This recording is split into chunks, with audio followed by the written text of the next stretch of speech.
Hello everybody, जिसका डर था वही हुआ। पहले इन लोगों ने हमारा अकाउंट हैक करने को ट्राई करा, जब इनसे हैक नहीं हुआ तो अब इन्होंने हमारा ट्विटर हैंडल इंडिया में बंद कर दिया है, बैन कर दिया है। अब सभी लोग देख सकते हैं ट्विटर पर जाकर कि हमारा कॉकरोच जनता पार्टी का ऑफिशियल ट्विटर हैंडल अभी इंडिया में नहीं दिख रहा है किसी को भी। तो मैं चाहता हूँ आप लोग सब आवाज़ उठाए और आप लोग पूछे ये अकाउंट हैंडल क्यों बैन किया गया, इससे ऐसा क्या लिखा था। हमने तो कोई गलत चीज़ नहीं लिखी थी, हम तो खाली रेजिग्नेशन मांग रहे थे मिनिस्टर का। वो स्टूडेंट ने सुसाइड की तो उसके बदले हम कुछ अकाउंटेबिलिटी चाहते थे और बदले में इन्होंने हमारा अकाउंट डीएक्टिवेट कर दिया। तो ये कहाँ की डेमोक्रेसी है? आप सभी ये सवाल पूछो। नमस्कार। आज के इस विश्लेषण में हम हाल ही की एक बहुत ही बड़ी और चर्चित घटना पर नजर डालने वाले हैं। हम कॉकरोच जनता पार्टी के एक प्रतिनिधि के उन दावों का बिल्कुल निष्पक्ष और व्यवस्थित तरीके से विश्लेषण करेंगे जो उन्होंने भारत में अपनी सोशल मीडिया प्रेजेंस को लेकर किए हैं।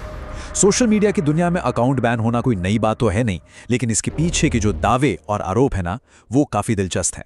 तो चलिए बिना किसी देरी के सीधे मूल स्रोत पर चलते हैं और देखते हैं कि आखिर माजरा क्या है। शुरुआत करते हैं सीधे उस एक बयान से जिसने सबका ध्यान खींचा है। जिसका डर था वही हुआ। जरा सोचिए, ये वाक्य अपने आप में कितना सस्पेंस पैदा करता है। जब कोई भी राजनीतिक समूह ऐसा बयान देता है तो साफ हो जाता है कि कुछ ऐसा हुआ है जिसका उन्हें पहले से अंदेशा था। आखिर वो डर था क्या जो अब हकीकत बन गया है? चलिए इस रहस्य को थोड़ा सुलझाते हैं। तो चलिए आगे बढ़ते हैं भाग 1 की तरफ, अकाउंट बैन का दावा। यहाँ सबसे ज्यादा ध्यान खींचने वाली बात है इस दावे की बारीकी।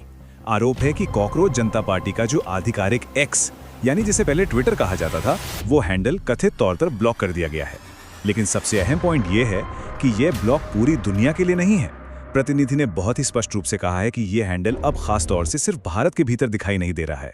यानी सीधा सीधा आरोप एक जियो ब्लॉकिंग का है, जहां एक तय भौगोलिक सीमा के अंदर जानकारी को कथित तौर पर रोक दिया गया है। इस बड़े दावे के बाद अब रुख करते हैं भाग 2 का, कथित कारण। प्रतिनिधि ने घटनाओं की जो पूरी टाइमलाइन बताई है उसे मुख्य रूप से 3 कदमों में देखा जा सकता है। कदम 1, एक मंत्री के इस्तीफे की मांग करना। स्रोत के मुताबिक ये मांग एक आत्महत्या के मामले से जुड़ी थी जहां वो जवाबदेही चाह रहे थे। फिर आता है कदम 2, हैकिंग के कथित प्रयासों का सामना करना। उनका दावा है कि बैन होने से ठीक पहले अकाउंट को हैक करने की कोशिशें भी की गईं। और अंत में कदम 3, जब कथित हैकिंग सफल नहीं हुई तो आखिरकार भारत में अकाउंट ही बैन कर दिया गया। ये वो पूरी क्रोनोलॉजी है जिसका आरोप प्रतिनिधि द्वारा लगाया गया है। इस पूरे स्ट्रक्चर से साफ है कि वे इन 3 अलग अलग घटनाओं की कड़ियां आपस में जोड़कर देख रहे हैं। इस पूरे मामले के विरोधाभास को यहाँ बहुत ही आसानी से समझा जा सकता है। एक तरफ है पक्ष ए, बताया गया इरादा। प्रतिनिधि का दावा है कि उन्होंने कुछ भी गलत नहीं लिखा और वे बस एक दुखद घटना पर राजनीतिक जवाबदेही की मांग कर रहे थे, जिसे वे अपनी सामान्य राजनीतिक सक्रियता मानते हैं। वहीं दूसरी तरफ है पक्ष बी, कथित परिणाम। आरोप है कि एक राजनीतिक मांग उठाने के बदले में उनके खिलाफ इतनी सख्त अनुशासनात्मक कार्यवाही की गई और उनका अकाउंट डीएक्टिवेट कर दिया गया। यह तुलना बहुत ही प्रभावी तरीके से दिखाती है कि कैसे वे अपनी कथित निर्दोष सक्रियता और उसके खिलाफ हुई इस कथित कठोर कार्यवाही के बीच एक बहुत बड़ा अंतर पेश कर रहे हैं। अब हम इस विश्लेषण के अंतिम और शायद सबसे जरूरी हिस्से पर आते हैं, भाग 3, लोकतंत्र पर सवाल। यहाँ एक बहुत ही सीधा लेकिन काफी वजनदार सवाल उठाया गया है। ये अकाउंट क्यों बैन किया गया है? असल में प्रतिनिधि सिर्फ जानकारी नहीं दे रहे हैं, बल्कि ये एक तरह का कॉल टू एक्शन है। जनता से ये आग्रह किया जा रहा है कि वो आवाज उठाएं और इस बैन के पीछे के आधिकारिक कारण पूछें। ये डिजिटल दुनिया में पारदर्शिता की एक सीधी मांग है। मूल स्रोत का तर्क यही है कि जब भी किसी प्लेटफॉर्म पर किसी राजनीतिक दल की आवाज को कथित तौर पर दबाया जाता है तो उसके कारण पब्लिक डोमेन में बिल्कुल स्पष्ट होने चाहिए। और इसी के साथ ये विश्लेषण अपने निष्कर्ष पर पहुंचता है, जहां मूल स्रोत एक बहुत ही तीखे सवाल के साथ खत्म होता है। ये कहां की डेमोक्रेसी है?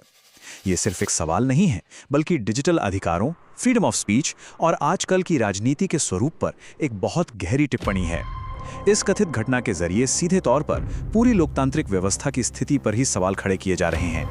क्या डिजिटल स्पेस में इस तरह से आवाज को रोकना लोकतांत्रिक मूल्यों के खिलाफ है?